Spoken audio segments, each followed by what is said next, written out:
Le manifeste de la Nouvelle Terre, version 2022. Nous vivons une époque qui nous met tous au défi de choisir consciemment la manière dont nous voulons poursuivre notre vie sur cette merveilleuse planète. Nous avons besoin d'une vision collective de ce à quoi ressemblerait un monde où tous les êtres vivants seront respectés et traités avec bienveillance et amour. Un monde dans lequel nous aimerions tous vivre. Avec de nombreux visionnaires, nous nous sommes mis en route pour élaborer ensemble cette vision en détail et pour la mettre à la disposition de tous. Le manifeste de la Nouvelle Terre. Chapitre 1. La santé de toute vie. La base de la vie sur Terre est un sol fertile, l'humus. Alors que la Terre elle-même mettrait plusieurs milliers d'années à reconstituer l'humus, l'homme peut le faire en seulement 10 à 20 ans grâce à la gestion du sol et aux techniques du compostage. La priorité est donc de détoxifier nos sols, de reconstituer l'humus et l'amélioration de la santé du sol au niveau privé, agricole et forestier grâce aux techniques de compostage, du traitement des engrais de ferme et des séminaires de reconstitution de l'humus. Dans nos champs, nos prairies et notre plate-bande, les pulvérisations et les engrais toxiques sont remplacés par des terreaux issus de compost très fertiles, des micro-organismes et d'autres engrais biologiques qui favorisent la vie et les symbioses organiques et donc la formation naturelle d'humus.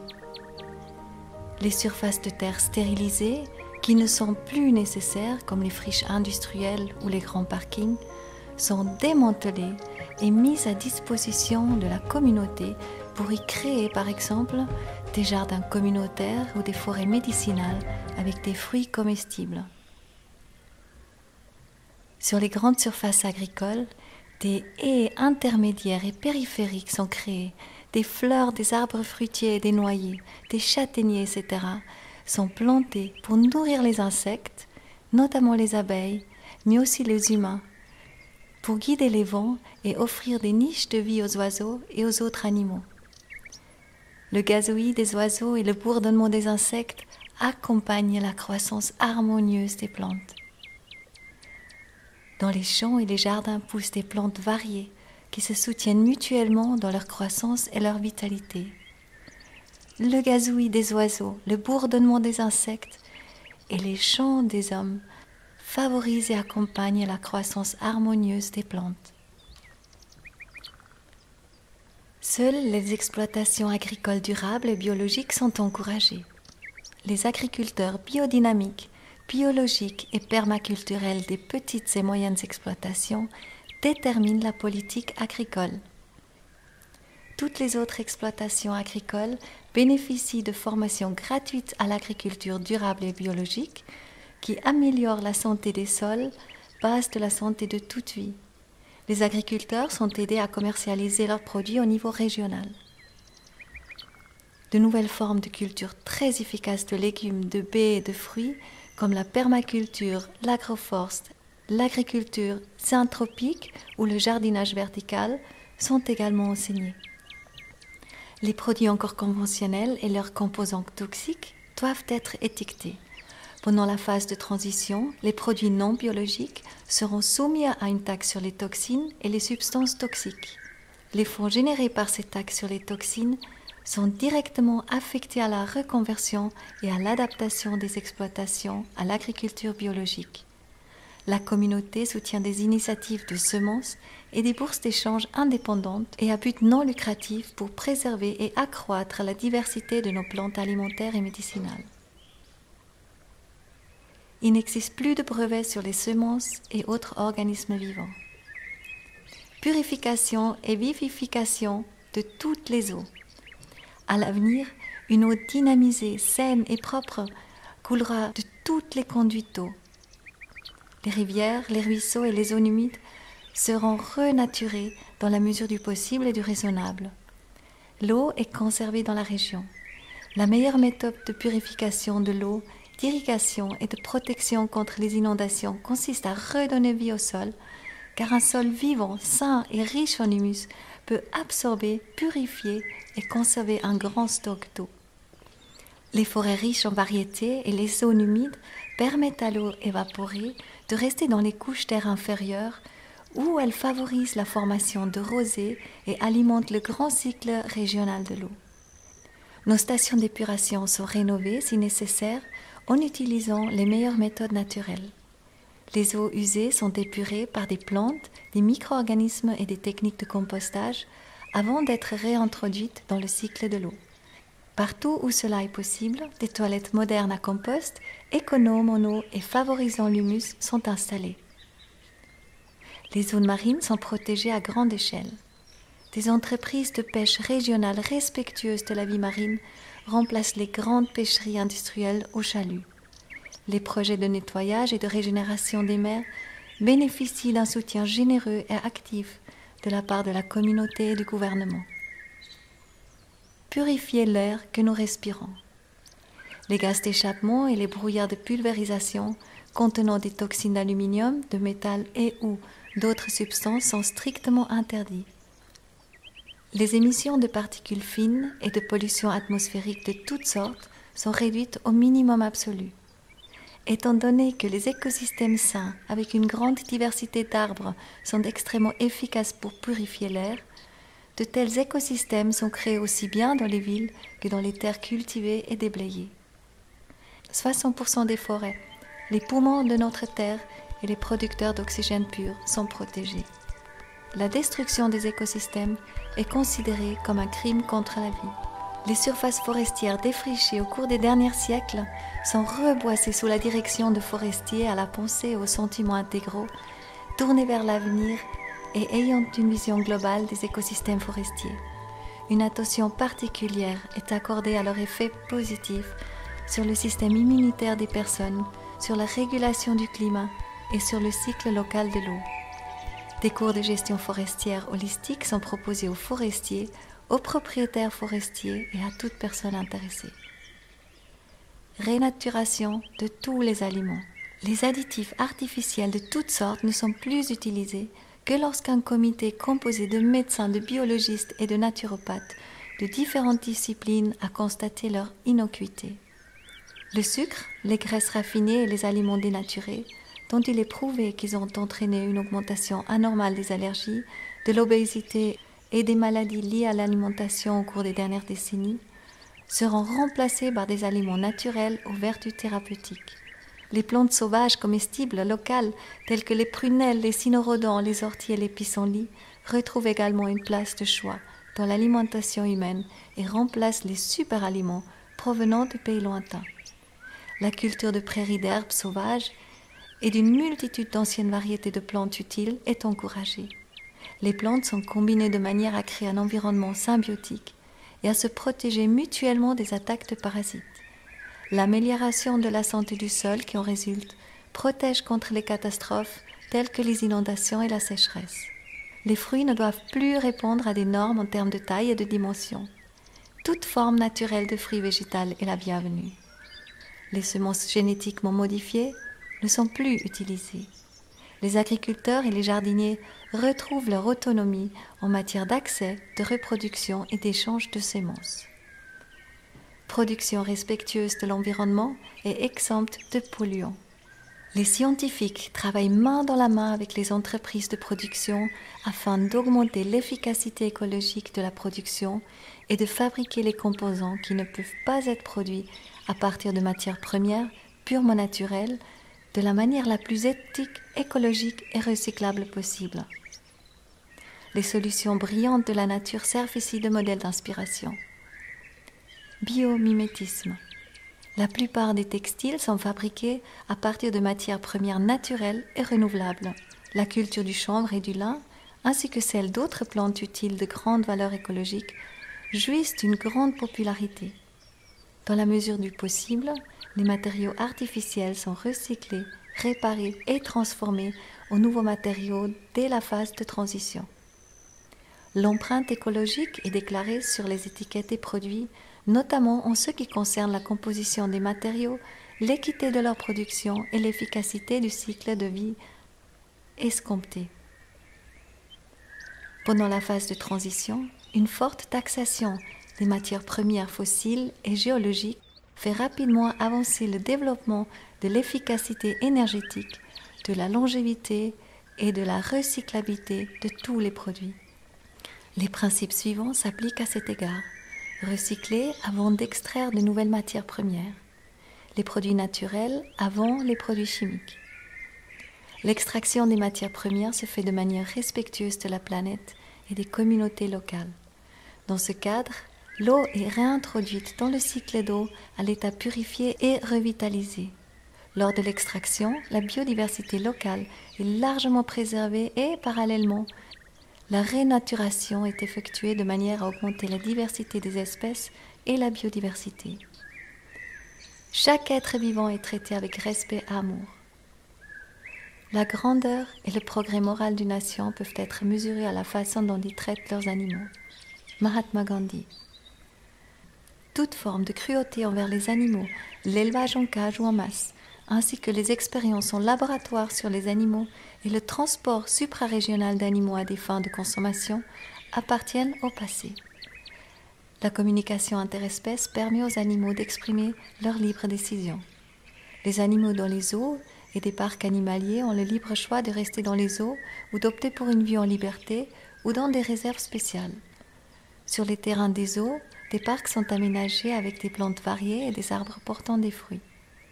Les routes menant de la campagne à ces parcs sont libérées du béton et invitent désormais les animaux sauvages à s'y rendre, à y manger et à entrer volontairement en contact avec les humains. Notre vision est que, dans un avenir proche, plus aucun animal ne sera tué. Néanmoins, pendant la phase de transition, nous recommandons ce qui suit. Chaque animal qui n'est pas autorisé à vivre en liberté parce qu'il contribue à la production de lait ou d'autres produits d'origine animale se voit offrir un espace de liberté adapté à son espèce dans la nature avec ses congénères, ainsi que des objets pour jouer ou s'occuper. Dans les pâturages, ils aident à stabiliser et à reconstituer l'humus. Ces animaux vivent chez des personnes qui ont une relation affectueuse et harmonieuse avec eux. Ils sont nourris exclusivement avec une nourriture naturelle, adaptée à l'espèce et variée. Les vaches peuvent garder leurs cornes. Les conditions d'élevage sont adaptées de manière à ce que les vaccinations ne soient plus nécessaires. Les animaux, comme les taureaux des exploitations laitières, les jeunes coqs issus de la production d'œufs ou les animaux sauvages en surnombre, sont tués si nécessaire dans leur environnement naturel et habituel avec le moins de souffrance possible, tout en étant perçus et honorés comme des êtres vivants doués de sensibilité. Le tir d'animaux pour protéger le patrimoine forestier et le tri des animaux malades ne sont plus effectués que par des personnes titulaires d'un permis de chasse, d'une formation axée sur le bien-être des animaux. Comme les forêts se sont rétablies et que les écosystèmes naturels sont restaurés et en équilibre, les humains n'ont plus besoin d'interférer ou de réguler quelque espèce que ce soit. Nous plaidons pour une transition vers un mode de vie basé sur les plantes, tout en reconnaissant que les plantes sont des êtres vivants sensibles. Elles sont honorées, récoltées et préparées avec respect. Nos hôpitaux sont transformés en espaces de guérison holistique. Le nouveau concept de guérison et la construction des locaux correspondants sont élaborés et mis en œuvre grâce aux connaissances et à l'expérience de médecins, naturopathes, énergéticiens, nutritionnistes, physiologistes, biologistes, psychologues, enseignants spirituels, géomanciens, spécialistes du feng shui, etc. Dans la phase de transition, les hôpitaux et les unités de soins intensifs actuels sont préalablement rendus plus propices à la guérison, grâce à des plantes, des animaux thérapeutiques, des senteurs naturelles, des fréquences de lumière naturelles, des images de plantes et de nature.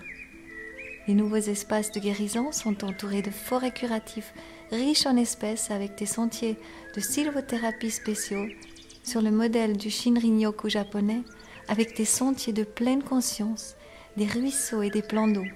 Les animaux et les plantes sont des auxiliaires thérapeutiques. Des exploitations agricoles spéciales, rattachées aux espaces de guérison, offrent des possibilités de thérapie pour les toxicomanes ou autres personnes menacées par la dépendance.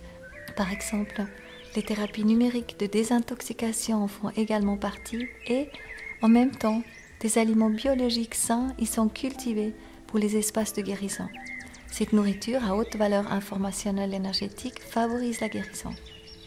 Les principes suivants sont reconnus dans le concept de guérison. Premièrement, l'être humain est un être spirituel très évolué sur le plan spirituel qui ne s'arrête pas à la surface de sa peau. Il est un être multidimensionnel avec plusieurs niveaux de corps, entre autres le corps physique, le corps mental, le corps émotionnel, le corps énergétique et le corps causal, qui sont tous reliés et interagissent entre eux. Deuxièmement, l'être humain est une partie de l'écosystème terrestre, un organisme vivant relié à tous les niveaux. 3. Les 5 lois biologiques de la nature. 4. Tous les êtres vivants disposent d'excellentes capacités régénératrices de guérison et d'un système immunitaire qui convient de soutenir en premier lieu et à tous les niveaux afin de prévenir et de guérir les maladies. 5. Chaque maladie a un message. Tout ce que nous traversons dans notre vie au quotidien est considéré comme une possibilité de guérison et de croissance, aussi bien individuellement que collectivement. Désormais, la médecine ne se focalise plus sur les symptômes, mais sur l'identification des causes et la prévention de la maladie. Thomas A. Edison disait « Le médecin du futur n'administrera plus de médicaments, mais incitera ses patients à s'intéresser au corps humain, à la santé, à l'alimentation, à la cause et à la prévention des maladies. » Dans les nouveaux espaces de guérison, on utilise des méthodes thérapeutiques globales qui répondent aux besoins individuels des personnes. Les mesures préventives telles que les cures de jeûne régulières et encadrées ou les cours de connaissances et de méthodes d'auto-guérison sont encouragées. Les méthodes de guérison qui ont aidé les gens à guérir par la force de la nature et de l'esprit depuis des siècles comme l'homéopathie, la médecine traditionnelle chinoise, TMC, la médecine traditionnelle européenne ou la médecine anthroposophique, ainsi que les nouvelles méthodes de guérison basées sur les quanta, fréquences, énergie, information, bien éprouvées et déjà utilisées avec grand succès, sont pleinement reconnues, appliquées et enseignées. Les remèdes naturels cultivés et produits localement sont privilégiés car ils ont peu d'effets secondaires par rapport aux produits de l'industrie pharmaceutique et sont mieux assimilés par l'organisme humain, tout en favorisant les producteurs locaux. Les médecins indiquent honnêtement, spontanément, clairement et de manière transparente les effets secondaires des médicaments qu'ils prescrivent. Alors que dans l'ancien système, on gagnait de l'argent sur la maladie des gens, maintenant le salaire le plus élevé des personnes qui travaillent dans les professions du domaine de la santé est la santé des patients. La naissance des humains ainsi que des animaux est respectée comme un rite sacré. Les femmes ont libre accès à des cours de préparation à l'accouchement développés par des sages-femmes et des doulas, assistantes à l'accouchement, expérimentées qui pensent et ressentent les choses de manière holistique.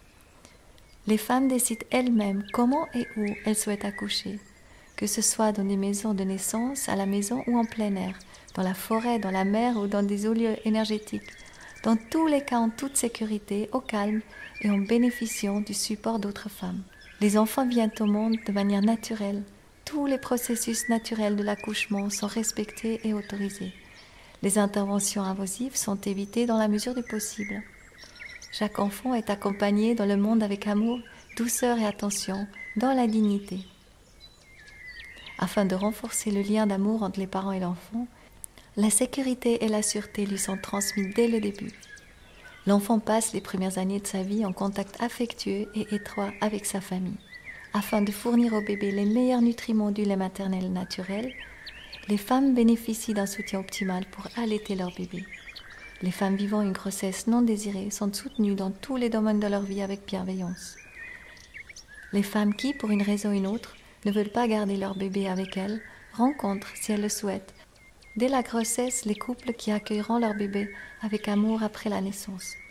Dans la phase de transition, avant que l'électrosmog nocif ne disparaisse totalement, on veille à ce que les bébés et les jeunes enfants y soient le moins possible exposés afin de leur permettre un développement sain et naturel. Attendre avec respect, éduquer avec amour et libérer en toute liberté. Rudolf Steiner. Si nous perdons la peur de la mort, si nous nous reconnaissons comme un être infini et immortel, alors nous perdons aussi la peur de la vie. Celui qui n'a plus peur de la mort est moins facilement manipulable. En collaboration avec des accompagnateurs de fin de vie de toutes les religions, des cours sont créés pour permettre aux personnes de développer une approche sans peur et digne du thème de la mort, et d'apprendre également à laisser libre cours à leurs sentiments de douleur et de deuil et à les gérer. Les proches peuvent également laisser le corps de leur bien-aimé quelques jours à la maison ou dans un lieu sacré, afin que l'âme puisse se détacher lentement et en douceur, et que les proches aient suffisamment de temps pour faire leurs adieux à leur bien-aimé comme il se doit. En compostant nos corps dans la terre saine et vivante ou dans des installations spécialement créées à cet effet, nous les réinsérons avec gratitude dans le cycle de la vie. Compte tenu des valeurs de différentes cultures et religions, il convient, le cas échéant, de privilégier les incinérations de corps contenant de nombreuses toxines ou autres pour des raisons d'hygiène des eaux souterraines. Les proches décident librement de l'endroit où ils souhaitent disperser les cendres. Chaque culture peut enterrer les corps de ses proches à sa manière, en tenant compte du bien-être de toute vie. Les enterrements forêts et les enterrements sous les arbres sont de plus en plus populaires. Lentement, les cimetières se transforment en forêts-cimetières. Chaque être humain laisse au moins 2 arbres dans sa vie. L'un est planté à sa naissance et l'autre à sa mort. Le premier s'enracine dans le placenta, le second s'enracine dans le corps. Le progrès technique est au service de la vie et non l'inverse. Toute forme de technologie appliquée artificiellement, qui influence négativement les organismes vivants ou la Terre entière, comme les techniques de télécommunication sans fil, sans test d'innocuité, en particulier la 5G, l'intelligence artificielle, IA, les puces électroniques, RFID, Digital ID, l'IoT, Internet of Things, les compteurs intelligents, les systèmes de vidéosurveillance, les technologies de contrôle de la conscience, par exemple HARP, les modifications artificielles du temps, géo-ingénierie, chemtrails, est arrêtée et démantelée.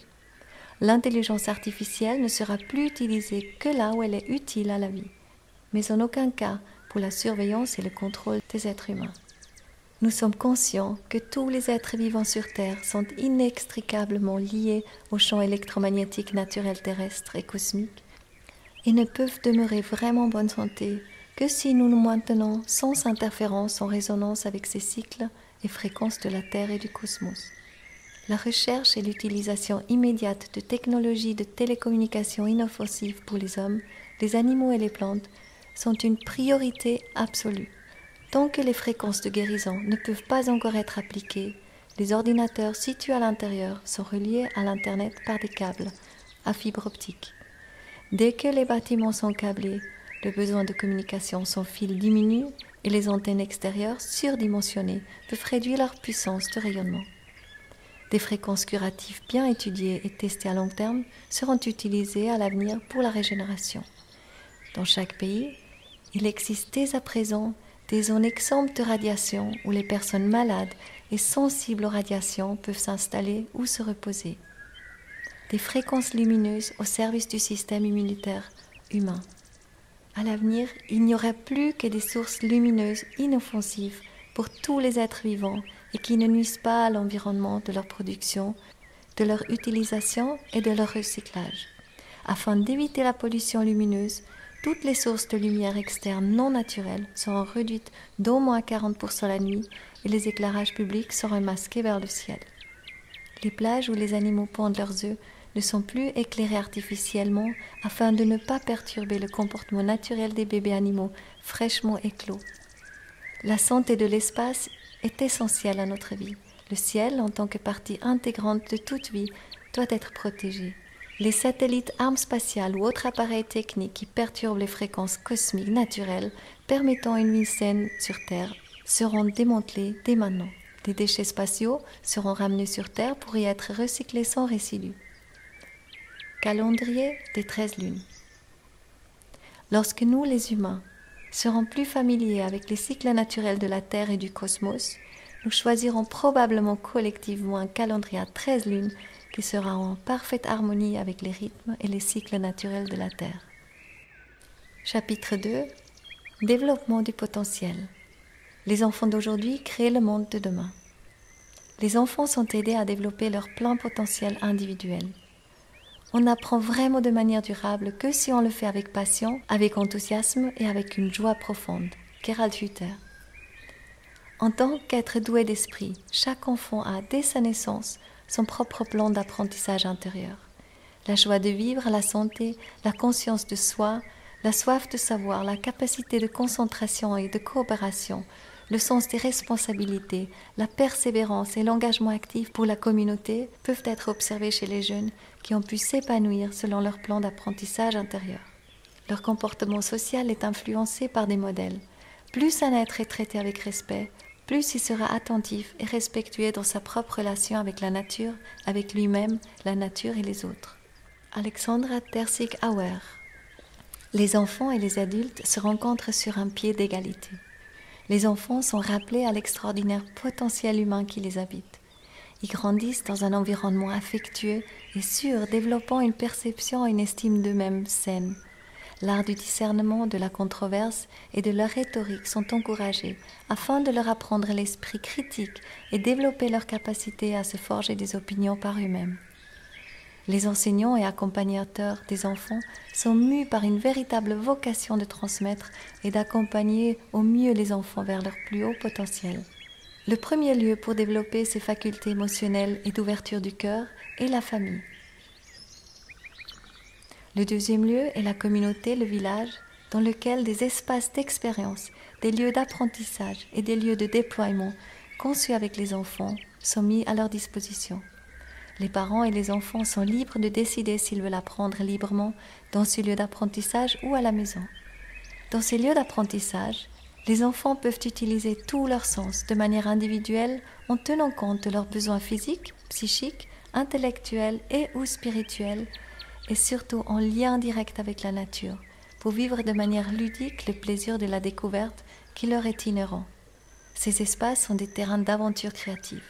Ici, les questions pratiques, artistiques, philosophiques ou spirituelles, l'exploration du monde ne sont pas résolues purement par la tête, mais par l'interaction du cœur, corps et esprit.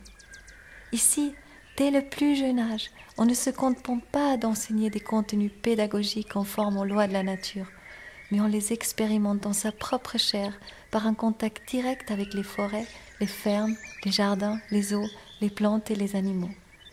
La communication interespèces fait partie intégrante de l'apprentissage. Chaque entreprise artisanale peut devenir une salle de classe élargie. Toute forme d'expression créative et artistique est accueillie, enseignée et encouragée.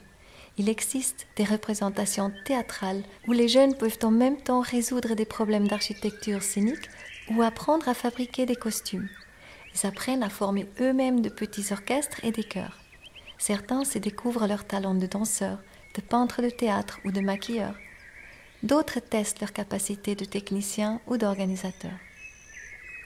Les lieux d'apprentissage ouverts permettent de tisser des liens intergénérationnels. Des personnages différents s'y rencontrent pour réaliser ensemble des projets qui peuvent également servir à la collectivité. Ces lieux d'apprentissage ouverts sont des centres d'impulsion de la vie sociale. C'est également là que des nouvelles idées pour la vie sociale et sociétale sont développées et partagées avec la communauté, et le cercle de sages locaux est, selon leur potentiel, nationaux. Ainsi, l'homme ne se perçoit plus dans son développement comme un élément détaché d'un système, mais comme un contributeur créatif d'un grand organisme vivant.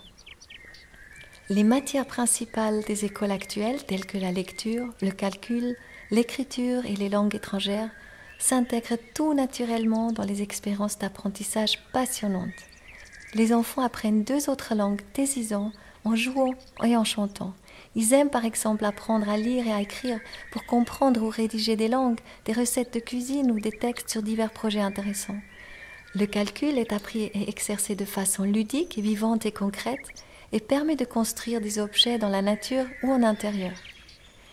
La géométrie projective, la géométrie sacrée sont expérimentées comme éléments de base de la matière et aussi de la biologie, de la physique lors de la conception ou de la construction d'une machine d'un nouveau genre, etc. Les enfants sont incités à transmettre leurs nouvelles connaissances à d'autres enfants. Jusqu'à l'âge de 14 ans, l'accès aux outils informatiques doit être évité, tandis que la créativité, l'imagination, l'inspiration et l'intuition sont stimulés et encouragés. Les points forts individuels des enfants sont particulièrement mis en avant. Faire des erreurs est un processus d'apprentissage naturel et important.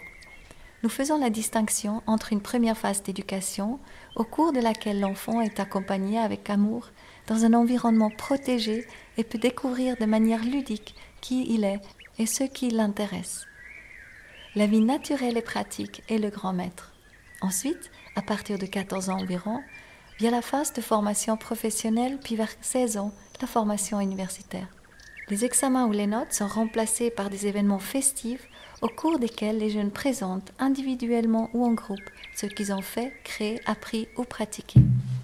La formation du cœur et la formation d'une nouvelle conscience de l'interconnexion de toute vie et de la compréhension de l'être sont particulièrement importantes. Pour ce faire, nous développons ci-après des cours pour être un être humain en harmonie avec la nature et les lois de la nature, qui sont proposés à tous les êtres humains de tous les groupes d'âge. Cours pour une nouvelle conscience. En collaboration avec des chercheurs sur le cerveau, des chercheurs sur la paix, des thérapeutes, des chercheurs sur le bonheur et des coachs de différents horizons, des cours sont développés pour promouvoir une nouvelle conscience d'être humain et de développer l'humanité en harmonie avec la nature et les lois naturelles. Cette nouvelle conscience est mise à la portée de tous, en particulier aux éducateurs et aux enseignants, afin de les préparer au mieux à leurs tâches si importantes. Les cours sur l'être humain comprennent par exemple les domaines suivants: intelligence du cœur, intuition et joie, connaissance des structures et des niveaux de conscience, trouver sa mission de vie individuelle, communication non violente, origine et guérison de la violence, du harcèlement, du racisme, constellation familiale, systémique, travail sur les émotions, pleine conscience et méditation, travail de l'ombre et libération des traumatismes, la respiration comme travail de guérison, respiration connectée, respiration holotropique, les lois de la nature et les lois et cycles cosmiques, les principes de l'énergie vitale et leur application pratique, les formes d'expression de la communication énergétique, la géométrie sacrée, les techniques de guérison et d'auto-guérison, les rêves et les états de conscience alternatifs, aperçu des différentes visions du monde et de la réalité, sciences et pratiques des rituels, communication avec les animaux, les autres formes de conscience et les êtres subtils, santé et alimentation en harmonie avec la nature, médecine par les plantes et les herbes, vie durable et responsabilité personnelle, réduction des possessions, lâcher prise et véritable accomplissement, le retour du féminin et du masculin sacré dans notre société, la sexualité et sa dimension sacrée, être des parents conscients et responsables. Les cours pour le développement de l'humanité comprennent par exemple les domaines suivants: la culture du nous, de nouvelles formes de vie en commun et de coopération, trouver la mission de la communauté, de la nation ou de l'humanité, le développement de nouvelles structures sociales, développement libre de culture, de l'éducation, de l'information, de la recherche et de la religion, structure juridique et démocratique égale, une vie économique fraternelle pour la satisfaction équitable des besoins individuels, développement de systèmes monétaires durables, guérison de la nature détruite, développement de systèmes agricoles durables par des communautés responsables, biologie de la construction et géomancie, développement de lieux de travail et de vie exemplaires, oasis naturelle. Ces cours, qui visent en tout point le bien-être et le développement de toute vie, sont ensuite transmis aux enfants et aux jeunes dans les lieux d'apprentissage, les nouveaux jardins d'enfants naturels, les écoles forestiers et les espaces de découverte sur leur chemin. Les nouvelles universités. Il n'existe aucun phénomène qui ne soit pas en interaction avec tous les niveaux de l'être. C'est pourquoi une vision intégrale et la collaboration de toutes les sciences sont encouragées. Par exemple, le système de formation pour les professions de la santé connaît son changement de paradigme urgent. On y intègre désormais les nouvelles connaissances de la physique quantique, de l'épigénétique, de la psychoneuroimmunologie et de la recherche sur la conscience, ainsi que la nouvelle médecine et des techniques éprouvées appelées jusqu'à présent méthodes de guérison alternatives.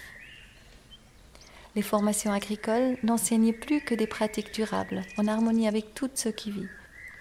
Une attention particulière est accordée aux qualités fascinantes de l'humus, la vie du sol, des plantes et de l'eau, et à leurs merveilleuses interactions.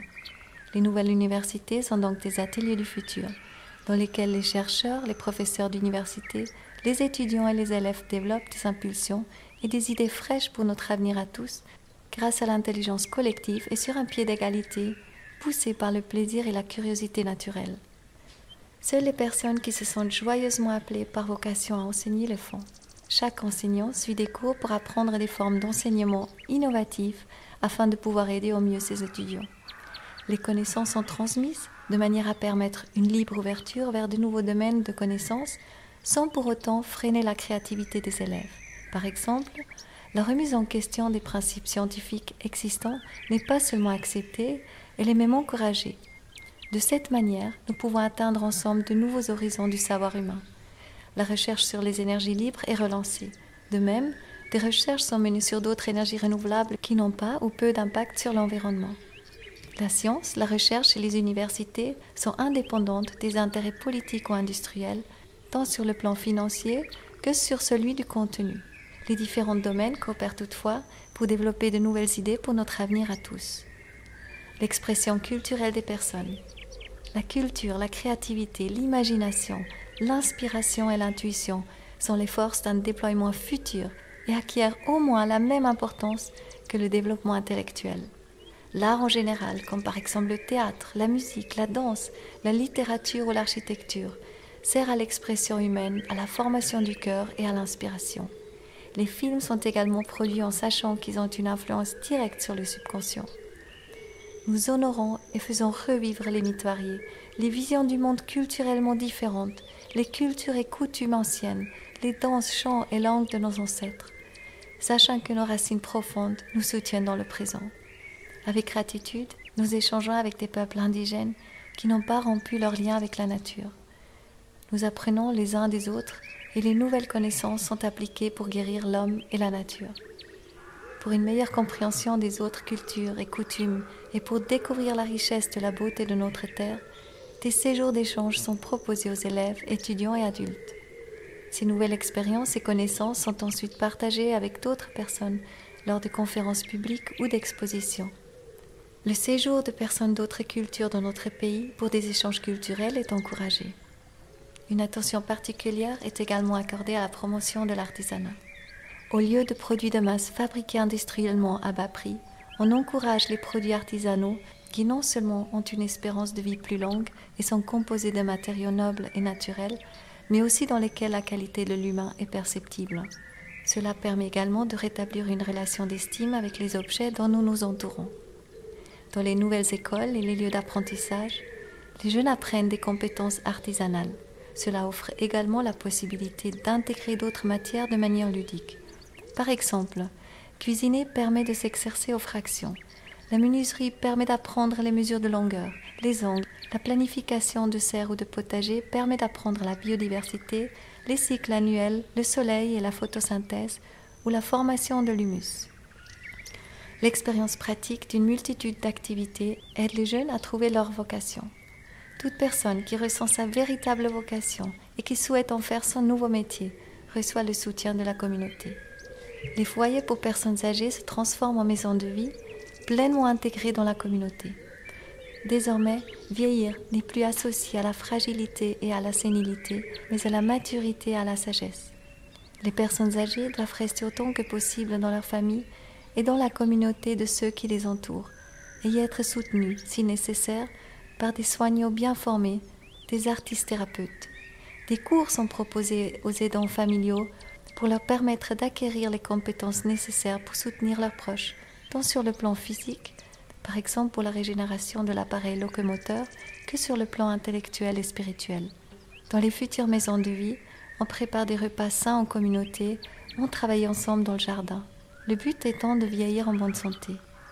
Les jardins d'enfants et les écoles, mais aussi les parcs animaliers sont, dans la mesure du possible, rattachés à ces maisons de vie. Les enfants apprennent par exemple à lire avec les personnes âgées ou trouvent parmi elles des professeurs de musique, des artisans, des ingénieurs, des pompiers, des pilotes ou des personnes qui leur parlent de leur métier intéressant et font des exercices pratiques avec eux. Les personnes âgées se voient également offrir la possibilité de rattraper ce qu'elles ont manqué dans leurs jeunes années par des cours et des formations de leur joie. Les personnes en situation de handicap sont intégrées dans la société. Le regard sur le handicap change. Il est considéré comme une différence unique que toutes les personnes impliquées, de la famille aux institutions et à la société, savent valoriser. Les personnes qui ne voient pas peuvent nous apprendre à ressentir plus intensément ou à écouter un espace. De nombreuses personnes handicapées nous apprennent à ressentir le silence. Leur présence nous aide à percevoir notre propre présence. Souvent, elles déclenchent nos ombres et nous apprennent à sauter par-dessus ces mêmes ombres. Avant tout, elles nous démontrent comment exercer sa force de caractère pour traverser les obstacles. Les thérapeutes, les infirmières, les médecins, les artistes et les accompagnateurs sont formés pour accompagner les personnes handicapées de manière positive et orientée vers l'avenir. Ces personnes sont également aidées à trouver leur vocation et à découvrir leur génie. Les personnes avec un handicap doivent, dans la mesure du possible, pouvoir vivre de manière autonome. Des logements adaptés et des appartements partagés intégrés dans une nature saine sont mis à leur disposition et l'on veille à ce qu'elles puissent à nouveau participer à la vie générale.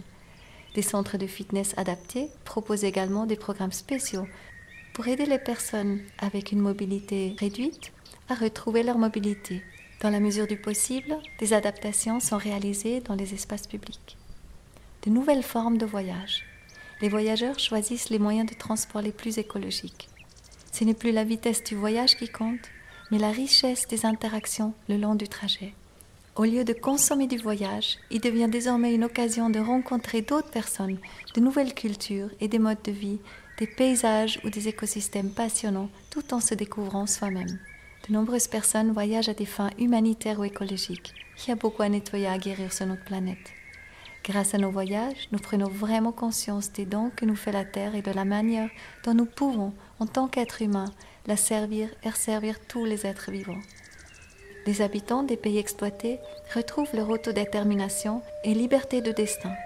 Les habitants des anciens pays du tiers-monde sont aidés à redevenir indépendants des autres pays ou organisations et à se sentir à nouveau complets et dignes. La pauvreté n'existe plus dès que les jeunes auront pris conscience d'eux-mêmes et qu'ils auraient appris à cultiver leur propre nourriture et à s'organiser entre eux. La paix s'installera dans le monde. Chapitre 3. Cycle de production, économie. Le cycle naturel. Ce qui flétrit en automne est retransformé en humus par les organismes du sol, de sorte que l'année suivante, des fruits sains et riches en nutriments peuvent mûrir à nouveau. Inspiré du principe cradle to cradle, du berceau au berceau, ce qui était autrefois considéré comme un déchet devient une substance nutritive pour de nouveaux cycles de production. Dans un nouveau système social responsable vis-à-vis de l'homme et de la nature, on n'achète plus que les biens de consommation dont on a vraiment besoin. Ceux-ci sont en grande partie fabriqués de manière durable, de sorte qu'ils durent très longtemps, qu'ils peuvent être réparés et que toutes les pièces sont recyclables. Les biens de consommation tels que les produits de nettoyage, les shampoings ou les produits de soins corporels et leurs emballages sont fabriqués à partir de matières premières naturellement renouvelables et retournent à la terre après leur utilisation grâce au compostage. Les biens de consommation courante tels que les voitures, les machines à laver ou les ordinateurs sont éco-conçus et fabriqués à partir de nutriments techniques, composants totalement naturels pour une longue durée de vie et sont réparables. Au terme de leur durée de vie, de nouveaux appareils sont fabriqués et transformés grâce à un processus de recyclage respectueux de l'homme et de la nature. Les emballages sont soit réutilisables, soit compostables. Dans la mesure du possible, les aliments sont proposés sans emballage ou peuvent être reconditionnés dans des récipients à apporter. Tous les emballages sont recyclés après leur durée de service. Pense global, achète local, suis ton cœur. Promouvoir la durabilité des appareils et fabriquer des produits garantis 10 ans et facilement réparables. Tout artisan qualifié sera en mesure de remettre ces appareils en état de fonctionnement au moyen d'instructions fournies par le fabricant. Tous les aliments trouvent preneur, ils ne sont plus simplement jetés ou brûlés. Les agriculteurs produisent la quantité de nourriture dans la mesure du possible en accord avec leurs clients. La nourriture qui n'est pas vendue est mise gratuitement à la disposition des personnes dans le besoin ou des animaux ou est compostée et ainsi directement rendue à la terre. L'objectif d'une entreprise n'est pas en premier lieu le profit, mais la satisfaction réelle des besoins du client, le bonheur des collaborateurs et la santé de la terre. Les entreprises sont dirigées par des personnes qui travaillent ensemble de manière coopérative, partageant la même vision et entretenant de bonnes relations avec leurs clients, leurs fournisseurs, leurs autres partenaires et entre elles. Elles partagent une chose en commun, la joie de leur action et la compassion pour leurs semblables, les êtres vivants et la terre-mère. Voici quelques caractéristiques de ces entreprises. Elles agissent d'égal à égal et se font mutuellement confiance.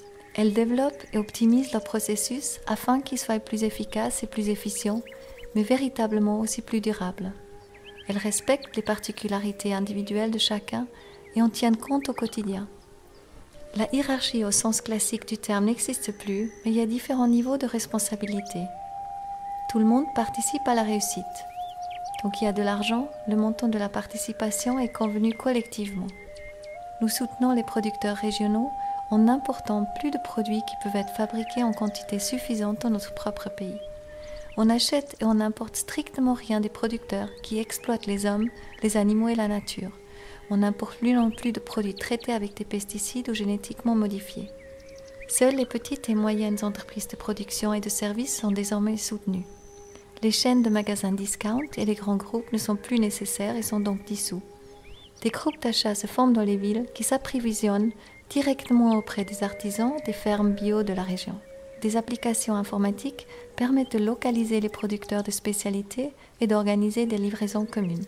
De plus en plus de magasins régionaux proposant principalement des produits locaux sont créés. Les producteurs produisent à nouveau pour des consommateurs humains qui connaissent et rencontrent. La relation producteur-produit-consommateur est ainsi rétablie. La recherche et le développement d'une énergie renouvelable et durable à tous les niveaux. La meilleure politique énergétique, ce sont les mesures d'économie. Dans la phase de transition, les taxes sur l'énergie servent à économiser l'énergie, par exemple en finançant les aides aux isolations des maisons, l'acquisition de tout type de matériel sobre, en énergie, le développement et la construction d'innovations énergétiques durables. Dans un avenir proche, les combustibles fossiles ne seront plus utilisés. Des réseaux de distribution d'électricité décentralisés et autonomes, dont les fonctions centrales fonctionnent également sans commande via Internet, seront développés et installés partout. Chaque village, chaque communauté et chaque quartier peut ainsi s'approvisionner en énergie renouvelable de manière autonome. Les brevets de technologie et d'inventions réprimées, par exemple l'énergie libre, qui contribuent à résoudre les problèmes énergétiques et à guérir l'homme et la terre, sont généreusement mis à la disposition de l'humanité, développés et mis en application. Transport respectueux de l'environnement. La recherche de moyens de transport sans émissions et entièrement durables dans leur production est encouragée. Des parkings publics gratuits, bien reliés au réseau de transport en commun, sont prévus aux abords des villes. Les pistes cyclables et les voies ferrées sont davantage développées et les initiatives d'autopartage sont nombreuses. Les transports en commun sont gratuits. Ici aussi, il faut mettre l'accent sur la région. C'est ici, dans notre propre région, que nous produisons, que nous trouvons nos prestataires de services préférés et nos lieux de travail. Nous avons donc besoin de moins de transport.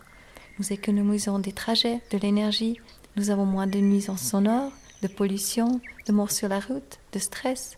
Ici aussi, dans la phase de transition, la taxe sur l'énergie, déjà mentionnée, aidera à minimiser automatiquement les trajets de transport. L'économie est basée sur la fraternité. L'économie est remise au service de l'échange concret. Elle sert à satisfaire les besoins des uns et des autres.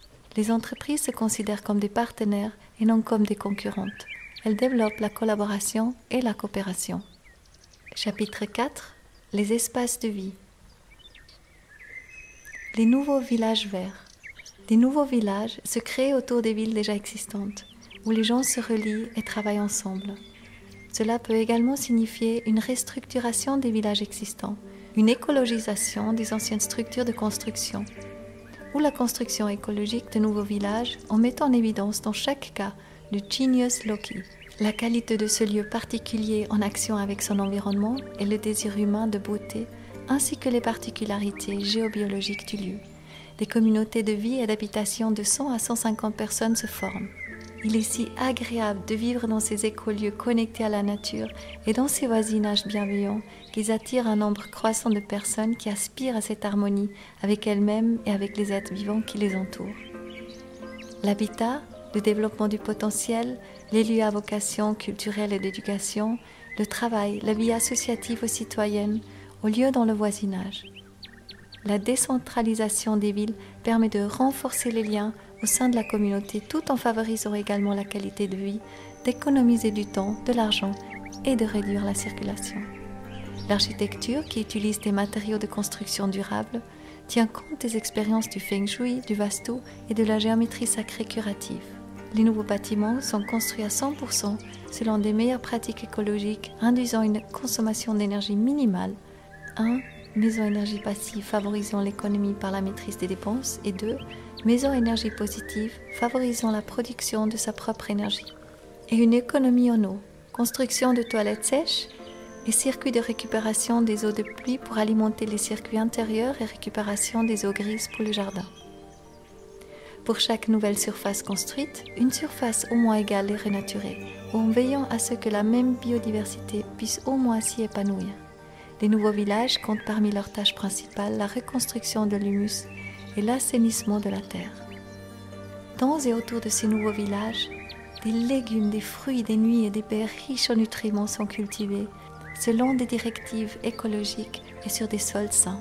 Ces produits sont également vendus au niveau régional ou dans le magasin bio du village. Outre l'approvisionnement en denrées alimentaires, les gens apportent également une part importante à la production de matériaux de construction. Il est ainsi possible d'obtenir des matériaux isolants de qualité tels que le chanvre, le lin et la paille. Si la géologie du terrain s'y prête, les déblais d'un lac pour la baignade ou d'un bâtiment peuvent être utilisés pour construire des maisons. Nous proposons que les agriculteurs mettent 5 à 20% de leurs terres agricoles à la disposition des communautés de voisinage contre un loyer ou de la main-d'œuvre, afin de pouvoir y cultiver des plantes utiles, y créer des jardins communautaires ou y élever des animaux.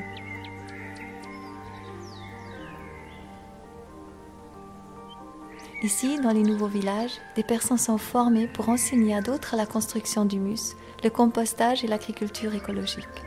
On y cultive également les herbes médicinales pour les centres de soins holistiques et on y propose des séminaires sur la fabrication de médicaments à base d'herbes.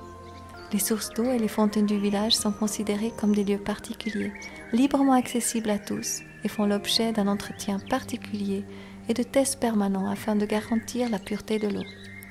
Les hauts lieux énergétiques sont valorisés et nous aident à nous épanouir.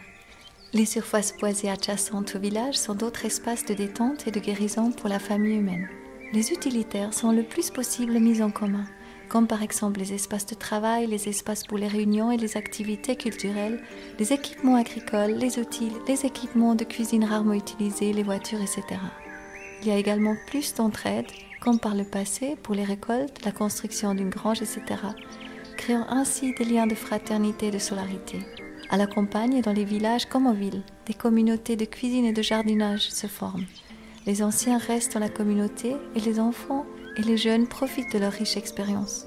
Pour faciliter la communication et la gouvernance au sein de la communauté et de la région, les résidents se voient proposer des cours sur les méthodes de communication les plus efficaces, telles que la communication non violente, l'holocratie, la sociocratie ou la décision par consentement, ainsi que des cours visant à construire une infrastructure régionale. Selon le principe du woofing, il est facile pour les gens de travailler dans des fermes bio du monde entier en échange du gîte et du couvert, d'apprendre les méthodes de culture et les particularités culturelles locales et de se mettre en réseau. Même à l'intérieur d'un pays, des personnes pourront apporter leurs compétences aux communautés écologiques en échange du gîte et du couvert. Il sera facile pour les gens de créer des projets d'habitat alternatif, comme des éco-communautés, des tiny houses, ou de vivre de manière nomade et ou en habitat léger. La ville verte. Dès maintenant, nous commençons à verdir intensivement nos villes. Les arbres anciens et fraîchement plantés filtrent les poussières fines, créent un microclimat sain, offrent de l'ombre et fournissent de l'oxygène. Les feuilles servent de nutriments pour la formation d'humus dans la ville. Les racines des arbres existants sont libérées des goudrons et du béton. Des initiatives telles que Urban Gardening ou Incroyables Comestibles transforment nos villes en villes comestibles. Sont encouragés au sein de la ville l'élevage d'abeilles et de surfaces fleuries pour les nourrir, mais aussi la culture de légumes, de fruits, de baies et de noix.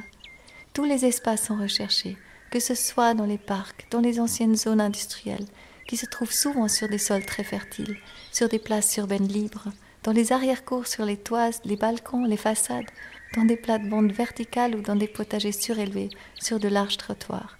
Tout comme le recyclage, le compostage urbain est organisé. Les habitants sont formés et impliqués dans l'entretien.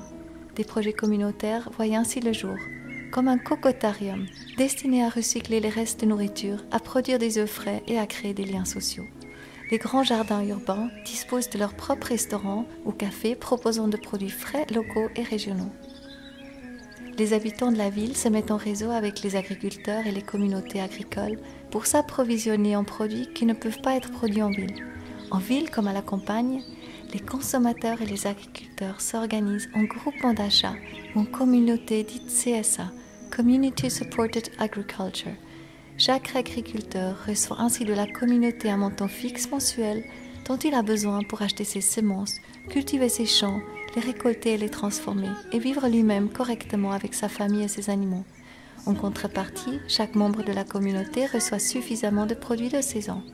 Les parents, disposant d'une grande surface habitable, dont les enfants quittent la maison, sont encouragés à mettre à disposition leur surface habitable à des fins non lucratives pour abriter, par exemple, des cours ou des conférences ou héberger d'autres personnes. De nouvelles communautaires d'habitation peuvent ainsi se former. Les espaces de coworking invitent à la mise en réseau et offrent des lieux de travail agréables. En ville et à la campagne, des lieux de rencontre se forment, comme des cafés de réparation dans lesquels des personnes douées pour le bricolage ou des spécialistes en informatique réparent des appareils cassés. Les cafés cercles d'échange, physiques et numériques, facilitent la recherche et la transmission d'objets, de livres ou de vêtements usagés.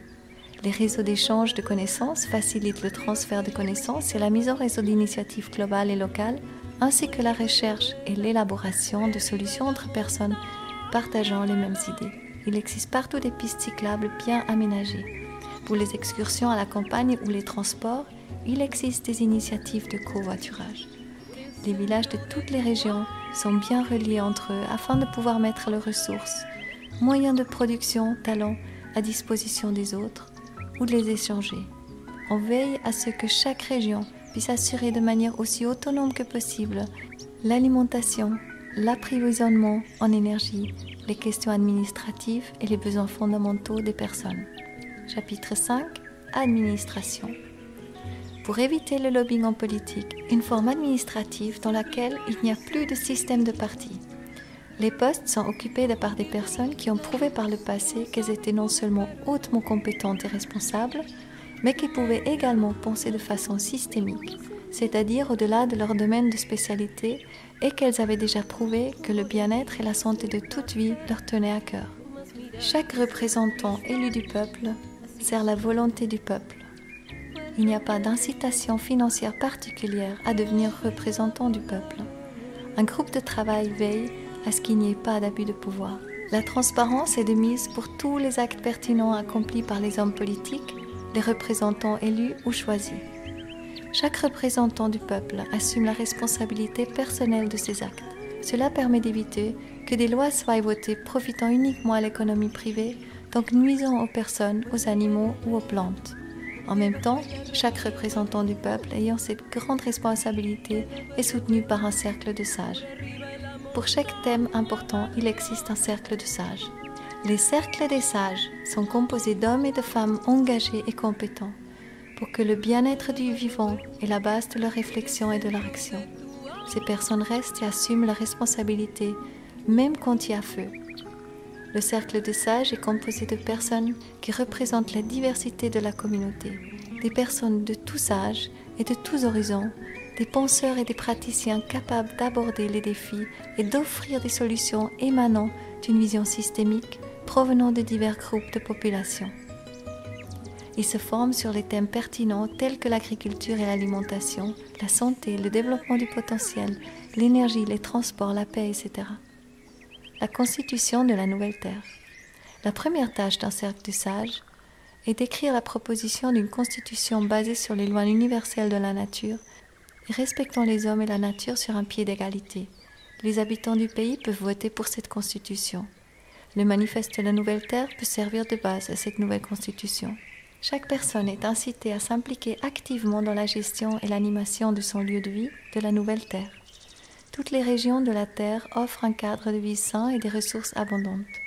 Plus personne ne doit quitter son pays en raison d'une guerre, de la pollution, de la pauvreté, de l'esclavage ou pour des raisons économiques. À terme, notre vision est l'abolition des frontières quand nous aurons pris conscience de l'abondance de notre terre-mère et de l'importance que représente l'unité de la famille humaine partageant la même communauté de destin.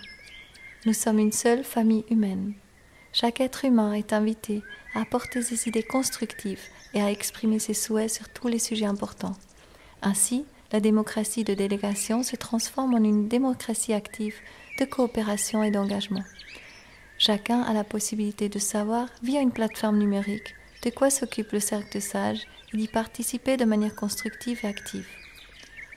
L'administration des villages, des régions et du pays de la Terre est structurée de manière simple, claire et efficace. Au niveau local, il existe déjà un cercle des sages pour chaque sujet pertinent de la vie. Ces cercles des sages sont en étroite communication avec la population et avec les cercles des sages des grandes régions. Les cercles des sages des grandes régions sont en étroite communication avec les cercles des sages des pays. Une culture participative de la prise de décision et de l'innovation sociétale. Pour ce faire, des modèles de prise de décision et d'intelligence collective déjà existants, comme par exemple la sociocratie, l'holocratie, le Yamagashikai, la méthode de Dragon Dreaming, sont testés en pratique et développés. Tant lors de la prise de décision que lors de l'exécution pratique de la décision, le principe directeur suprême est toujours appliqué. Chacune de nos actions et chaque loi est toujours orientée vers le bien-être de toute vie, dans le respect, la compassion et la pleine conscience de la Terre et de sa diversité. Vérité, liberté, équité, fraternité, paix, amour.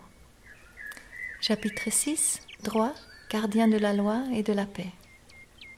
Le nouveau système juridique intègre les lois universelles de la nature et constitue la structure d'un nouvel organisme social sain et intrinsèquement juste, dans lequel les hommes et la nature sont respectés sur un pied d'égalité. Un système juridique au service de l'harmonie entre tous les organismes vivants sur Terre. Il harmonise les différents intérêts et les impulsions de vie toujours renaissantes. L'organisation juridique veille à ce que les intérêts de l'économie et du développement du potentiel ne se fassent pas au détriment de la nature. La vie juridique veille à ce que tous les êtres humains, quel que soit leur sexe, leur couleur de peau, leur orientation sexuelle, intellectuelle ou spirituelle, aient toujours des droits équivalents. En outre, il veille à un équilibre sain entre la santé, le développement du potentiel, l'économie et les espaces de vie. Le droit est axé sur l'être humain et non sur la seule construction de sa personne. Les nouvelles lois et réglementations sont clairement structurées, écrites simplement et faciles à comprendre. Ils sont basés sur la nouvelle constitution et sont rédigés par un cercle de sages spécial qui est en étroite communication avec tous les autres cercles des sages spécialisés par thème et sont ensuite soumis au vote du peuple souverain du pays. Les pouvoirs exécutifs et législatifs sont clairement séparés sans ambiguïté. Les défenseurs des droits, enseignement policier au service de la vie. Les gardiens de la loi choisissent leur métier par vocation, mus par les plus hautes valeurs morales et éthiques. Ces gardiens assument leur rôle d'amis et d'aide au service du respect de la Constitution et des lois adoptées par les hommes souverains, du respect des droits et devoirs des hommes, des plantes, des animaux, des eaux, de l'air, des paysages, des forêts et de l'humus. Ils réalisent leur mission en toute impartialité, tout comme le système judiciaire. Ils délivrent leur mission avec le plus d'humanité possible. Pour ce faire, ils suivent des cours leur permettant d'accéder à une plus grande sensibilité lors de leur interaction avec les citoyens, communication non violente, en maintien de la paix, en méditation, et une plus grande ouverture de conscience sur les enjeux sociétaux et planétaires. L'armée fait office de gardien de la paix. Il n'y a pas de chemin vers le bonheur est le chemin. Mahatma Gandhi. Dès que nous avons atteint une nouvelle conscience de la vie, nous orientons notre cœur et notre esprit, toutes nos actions, toutes nos institutions vers la paix. Pendant la phase de transition, les gardiens de la paix aident à la mise en place de structures sociales et écologiques dans le monde entier et soutiennent les affaires humanitaires et environnementales. Il n'y a plus d'intervention armée à l'étranger dans des pays étrangers. Si au cours de la phase de transition, les gardiens de la paix sont encore invités à faire quelque chose qui, selon leur sens moral ou éthique, ne serait pas juste, défendable ou ne servirait pas le bien de toute vie, ils peuvent le faire savoir ouvertement. Leur demande sera alors entendue et une amélioration sera élaborée en commun. Si aucun consensus n'est trouvé, ils seront libres de ne plus participer à cette mission. Avec la disparition des frontières, les armes de destruction massive deviennent obsolètes. puisque la planète Terre est reconnue comme la patrie de tous les êtres humains. Les armes qui ont été utilisées pour détruire une région sont désormais recyclées et les nouveaux équipements sont utilisés pour reconstruire la même région. Les personnes véritablement épanouies ne convoitent plus de terre ou de pouvoir, ni ne ressentent le besoin de dominer qui que ce soit. La paix est rétablie. Jurisprudence et guérison des conflits. La justice réparatrice consiste à identifier les causes du conflit ou de l'acte et à les guérir. Pour cela, des techniques comme par exemple la méditation, les constellations familiales, les rituels de pardon, comme par exemple l'Ho'oponopono, etc., sont régulièrement utilisés. La justice restaurative est également utilisée pour des conflits dépassant le seul cadre du monde judiciaire. Les cercles restauratifs s'instaurent pour développer des processus communautaires apportant du soutien aux personnes en conflit et prendre soin des conflits dans nos communautés. Centres de développement du potentiel au lieu des centres pénitentiaires. Des centres de développement du potentiel sont mis en place, au sein desquels les personnes ayant commis des actes criminels suivent un programme de thérapie intensive de guérison en vue de leur réinsertion. Des activités telles que les arts créatifs, la méditation et d'autres pratiques spirituelles, services sociaux, le théâtre, la danse ou la musique sont mises en place afin de leur permettre de se souvenir de leur bonne qualité en tant qu'être humain et d'exprimer ce qu'ils ont de meilleur en eux. Des cours d'artisanat et d'autres cours de formation continue y sont également proposés. Parallèlement, ils ont la possibilité de transmettre leurs connaissances et leurs compétences à d'autres personnes, ce qui renforce encore leur confiance et estime d'eux-mêmes. Également, des thérapies de réinsertion-guérison en lien avec la nature et les animaux sont proposées. Dans les champs qui entourent ces centres de développement du potentiel, on cultive ensemble des fruits et des légumes qui permettent non seulement d'approvisionner les centres, mais aussi les communautés environnantes. Le contact avec les animaux et les soins qui leur sont prodigués permettent de renouer avec les émotions. Basé sur les résultats remarquables obtenus sur le terrain par l'association Évidence ayant obtenu le prix Initiative Justice, on généralise les actions de méditation animale auprès des détenus pour les aider à se réhumaniser. L'exemple de la prison aux Philippines, où l'on proposait de la danse aux détenus, est un bon exemple du merveilleux pouvoir de guérison de la créativité.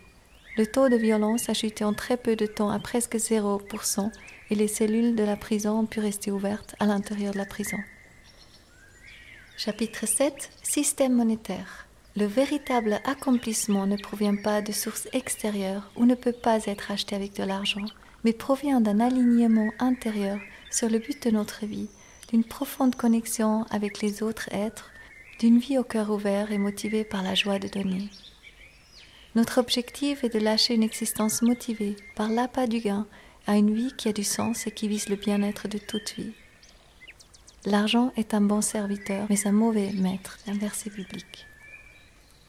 Nous avons besoin d'un système monétaire pour une société de la préservation, de la régénération et de la résilience, non soumis à la rentabilité financière. Nous nous accordons pour affirmer qu'il est temps de mettre en place une architecture financière complémentaire, à travers une création monétaire déconnectée d'une dette financière, mais connectée à ses objectifs de création de valeur sociétale. Cette innovation permet de financer la régénération de la planète et les services fondamentaux à la vie humaine. L'essentiel devant accessible à tous. L'alimentation saine, le bien-être, la santé, une activité digne et rémunératrice, la culture et la connaissance, en accord avec les limites de la nature. Nous introduisons un nouveau système monétaire. Une réflexion doit être menée pour savoir comment alléger, voire supprimer le poids des dettes privées et publiques qui pèsent sur le monde et les générations futures. L'annulation des dettes, lorsqu'elle est juste et souhaitable, ne doit pas se faire au détriment des petits porteurs et prêteurs privés initiaux. Dans le monde d'après la transition, selon le modèle économique final retenu, les intérêts sur les crédits et les avoirs, ainsi que la spéculation, se révéleront inutiles. Le nouveau système monétaire veille à une équité et stabilité du pouvoir d'achat et de la vie. Dans le système Gradido, la création d'argent se fait selon des règles simples. Une bonne somme d'argent est créée chaque mois pour chaque personne. Un tiers de l'argent créé est utilisé pour un revenu de base. Le deuxième tiers est destiné à la communauté et à toute administration. Pour les espaces de guérison, les lieux d'apprentissage, les universités, la construction de routes, etc. Ainsi, il n'y a plus d'impôts à payer. Le troisième tiers est consacré à la rénaturation, à la guérison, à la préservation de notre environnement. La nature et la protection de l'environnement deviennent ainsi un secteur économique des plus florissants.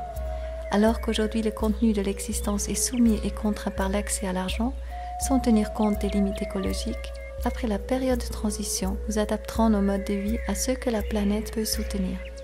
Le nouveau système monétaire s'aligne sur les grands cycles naturels de la vie, n'incitant pas à la thésaurisation et à la spéculation. La monnaie est fondante, intérêt négatif par exemple 1% par mois, ce qui dissuade la thésaurisation et incite à l'utilisation productive, prêter, participer à des projets ou cadeaux à offrir. Donner est facile pour nous. S'y ajoute le sentiment de bonheur d'avoir aidé les autres.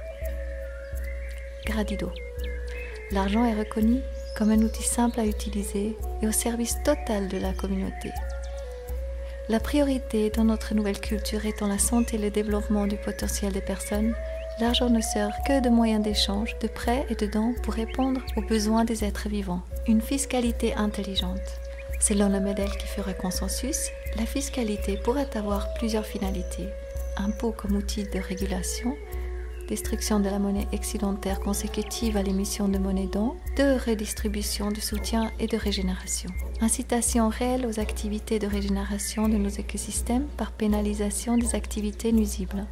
Durant la phase de transition, les producteurs dont l'activité nuit à tout écosystème, aux hommes, aux animaux, aux plantes, au sol, aux micro-organismes, à l'air, aux eaux, aux forêts, paieront des taxes de régénération conséquentes qui serviront à la guérison, à la reconstruction de l'humain et de la terre.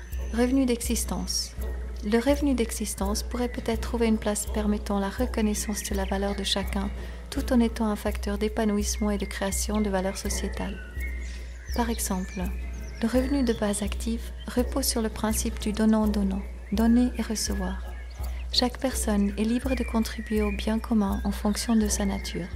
Ainsi, certaines personnes aiment travailler dans des projets de régénération de la nature avec des personnes en difficulté, dans l'administration, dans la construction de routes ou dans le développement de lieux communautaires transgénérationnels. D'autres font du pain, de la musique ou sont dans la recherche et le développement de technologies favorables à la vie et servant la communauté. Ces formes d'emploi permettent de développer son sens de l'utilité et de l'appartenance au groupe, à la collectivité, tout en favorisant la qualité des liens et de la solidarité entre tous les êtres. L'adage selon lequel tout ce qui est rare est cher étant inversé, l'argent disponible en abondance a perdu de son importance et n'alimente plus les activités de prédation, domination et prise de pouvoir sur autrui. La terre ne peut appartenir qu'à la terre elle-même. Nous n'avons pas hérité de la terre de nos ancêtres. Nous l'avons empruntée de nos enfants. Sagesse amérindienne. La question de la propriété doit faire l'objet d'une réflexion profonde, sachant que selon l'intention sous-jacente, elle peut devenir tout autant asservissante qu'épanouissante. Personne ne peut posséder une terre et personne ne devrait pas non plus avoir la possibilité de spéculer sur elle. La terre est le berceau de notre vie à tous. Dans cet esprit de réflexion, la terre offrant son abondance, il ne paraît pas naturel de la posséder. Il serait souhaitable de nous comporter en gardiens bienveillants et précautionneux de cet espace de terre, tout en protégeant et soignant les êtres vivants qui cohabitent avec nous sur ce lieu. À partir d'une certaine taille de surface de terre à déterminer, elles sont transférées à des fondations dédiées à la restauration des sols et du vivant pour la libération, régénération de terres stérilisées par d'anciennes constructions et la protection du sol. Pendant la phase de transition, l'expérience existant en Suisse est à observer et potentiellement à dupliquer. Les terres agricoles sont confiées à des fondations dédiées à la restauration des sols et du vivant, ce qui permet d'assurer la sécurisation de la destination agricole de la terre. Propriété privée, base de vie et entreprise. Ces questions autour de la propriété et des nouvelles formes juridiques associées trouveront une réponse pertinente en sortant des contradictions qui nous condamnent à la paralysie ou à faire des mauvais choix. Pour cela, comme nous l'avons souligné, le bien commun ne doit plus être un sous-produit dépendant des ressources que le privé accepte de lui allouer, mais au contraire, avoir ses propres ressources qui lui permettent d'exprimer son plein potentiel et favoriser ainsi l'intérêt privé, comme un champ fertile favorise la prospérité de son exploitation. En nous libérant de la nécessité de marchandisation de la planète, on libère l'imaginaire qui pourrait donner alors à la propriété et aux bases de vie des places et tournures bien différentes de ce qu'on peut imaginer actuellement. Les entreprises, les routes, les sources, les gisements de matières premières, les immeubles locatifs, etc. sont des lieux de création d'activités économiques et de centres de vie et non plus uniquement des objets commerciaux sujets aux lois du marché économique. Nous cherchons des nouvelles formes juridiques qui protègent le bien commun et investiguons en mettant en pratique les formes existantes, les entreprises issues de l'économie sociale et solidaire ou nouvelles allant dans ce sens. Les grandes plateformes de crowdfunding, crowdinvesting permettent aux entrepreneurs d'obtenir plus facilement des fonds pour leurs projets et d'être en contact direct avec leurs promoteurs. D'autres plateformes proposent en open source des cours, des images, des films, des logiciels, etc. qui, comme leur nom l'indique, peuvent être utilisés librement par tout le monde. Ainsi, les œuvres créatives et les nouvelles inventions peuvent être rapidement diffusées dans le monde entier.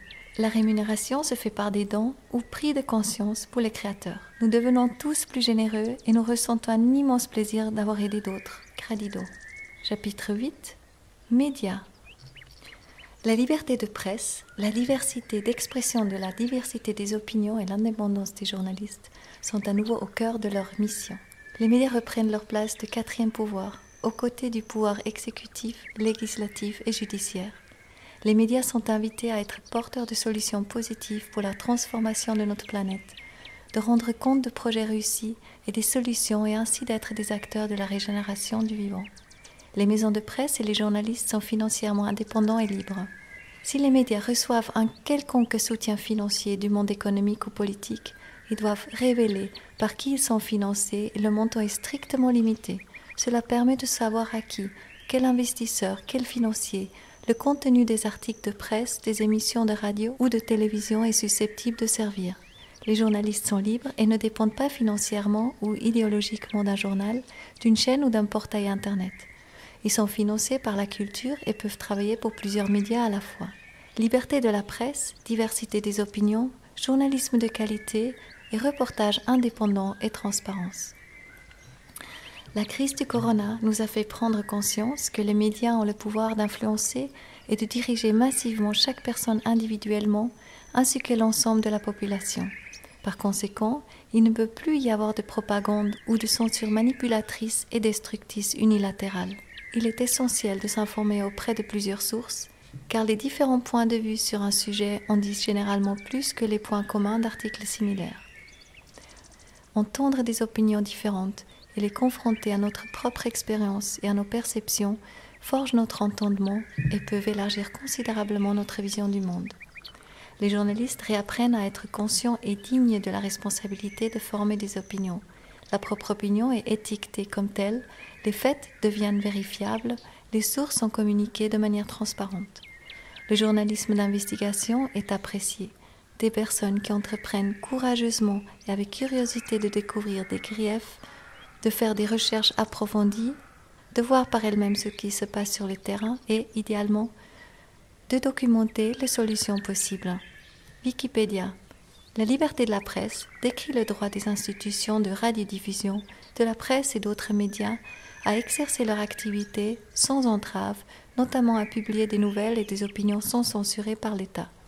La liberté de la presse ou des médias vise à assurer la liberté d'information, la liberté de former et d'exprimer des opinions, la diversité pluraliste des opinions et donc la formation démocratique de la volonté, ainsi que la transparence et le contrôle de la politique par l'opinion publique. Les médias rendent compte de manière positive du monde qui nous entoure et encouragent la population de se responsabiliser. Les médias qui ne font pas de reportages sensationnels sur les dangers, les catastrophes, les accidents ou la criminalité, mais qui plutôt parlent d'événements positifs, de projets réussis et de solutions, recevront en priorité le soutien de l'État. Pendant l'épidémie annuelle de grippe ou les pandémies potentielles, des informations sur le renforcement du système immunitaire, la prévention et la guérison sont communiquées. En outre, l'opinion et les conseils, les mises en garde et les succès thérapeutiques de médecins, virologues, immunologistes, etc., compétents et indépendants, seront reçus et débattus. Dès l'école, les jeunes sont invités à ne pas croire aveuglement les médias ou les réseaux sociaux, mais à se faire leur propre opinion. Les reportages des médias sont toujours remis en question. Dans quelle perspective et avec quelle intention quelque chose est-il rédigé? Que veut ce média que je crois et cui bono? À quoi cela sert-il si je le crois? Que me dit mon bon sens? Que me dit l'intelligence de mon cœur? Quelle vision du monde cette contribution tente-t-elle d'étayer? Cette contribution tente-t-elle d'activer des émotions? Quelles sont les autres publications de l'auteur? De quelle institution l'auteur est-il financé? Plateforme de médias sociaux. La publication de matériel faisant l'apologie de la violence envers les hommes et les animaux, ainsi que tout appel direct ou indirect à la pédophilie, est interdite sur les plateformes de médias sociaux. Les plateformes ne doivent pas censurer arbitrairement ou être corrigées par des instances supérieures, autres que des institutions indépendantes transparentes. Chaque personne a le droit d'évoluer dans son environnement sans être influencée par la publicité. La publicité dans les lieux publics est supprimée. Il reste des panneaux indicateurs qui mènent à des entreprises locales. Les publicités à la radio sur les chaînes de télévision seront annoncées ou programmées à l'avance afin de permettre aux auditeurs ou aux téléspectateurs d'y s'y soustraire à temps. La publicité sur Internet n'est diffusée qu'avec une déclaration de volonté claire et préalable auprès des utilisateurs. 9e chapitre, principe suprême. Chacune de nos actions et chaque loi universelle sont toujours orientées vers le bien-être de toute vie, dans le respect, la compassion et la pleine conscience de la Terre et de sa diversité. Amour, vérité, liberté, équité, fraternité, paix. Si toi aussi tu veux vivre sur une telle terre, inscris-toi dès maintenant sur www.thenewearthmanifesto.com/fr. Deviens membre de la plateforme de connexion Orientée Solutions LivingEarth.one. Tu y trouveras des propositions de réalisation très pratiques pour tous les thèmes du manifeste, des liens vers des projets existants et de nombreuses informations complémentaires. Tu y trouveras également des femmes et des hommes, des organisations et des entreprises partageant les mêmes idées que toi, avec lesquelles tu pourras te mettre en réseau et lancer tes propres projets. Ensemble, créons notre nouveau paradis sur Terre.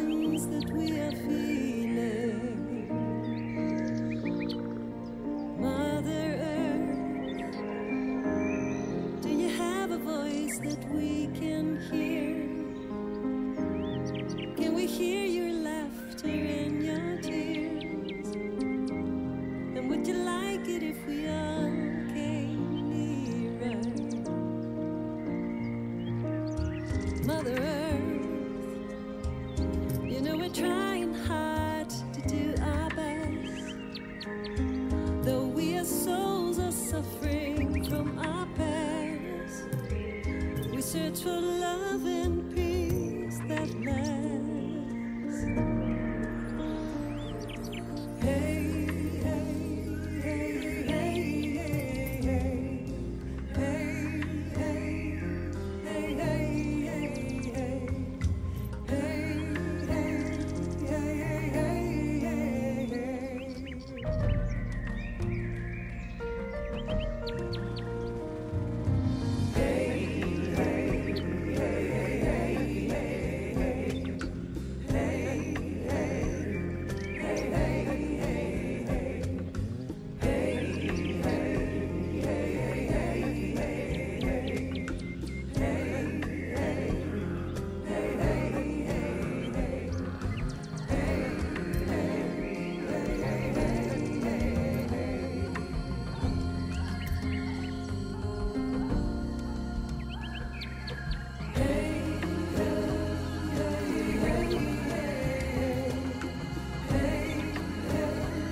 وخيل لهينا سيهوى تهيل سوى خمي